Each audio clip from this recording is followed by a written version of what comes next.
Why do chess players miscalculate fork piece values? Imagine setting a trap on the chessboard and thinking you have the perfect move, only to realize later you lost more than you gained. That's what miscalculating a fork can feel like. When players see a fork, they often focus on the immediate threat to two pieces at once. But calculating all the possible responses from the opponent is tricky. It's like trying to predict what your friend will do after you make a move, but with many more options to consider. One big reason players misjudge forks is because of how complicated they are.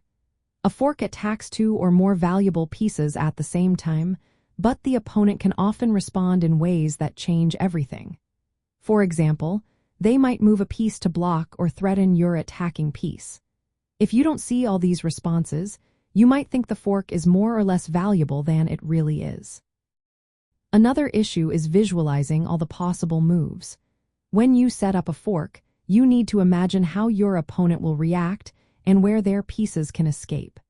Missing a subtle defensive move or a counterattack can make you overestimate the power of your fork.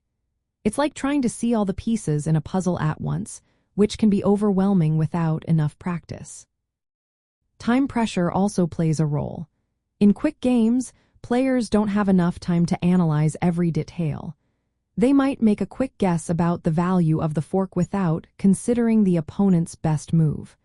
This superficial look can lead to mistakes in piece valuation. Piece values are not fixed either. A knight might seem less valuable than a rook, but if the knight is in a key defensive position, losing it could be more damaging than losing a rook. Players sometimes forget that the strategic importance of a piece can change depending on the position. Pattern recognition is another factor. Experienced players recognize common fork setups, like a knight attacking the king and queen at the same time.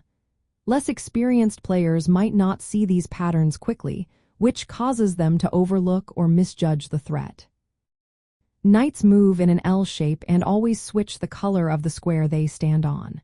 This means a knight cannot fork two pieces on opposite colors at the same time. If players forget this rule, they might think a fork is possible when it isn't, leading to miscalculations.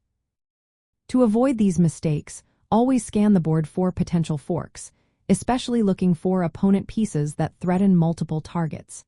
Practice tactical puzzles focused on forks to sharpen your pattern recognition. When calculating, consider all possible responses from your opponent and how your pieces can escape or defend. Manage your time so you can think through critical moves carefully. And keep in mind the color complexes for knights to better anticipate their fork possibilities. Understanding these factors helps you see the full picture and reduces errors when evaluating forks. With more awareness, your tactical skills will grow, and you'll be able to judge piece values more accurately during your games.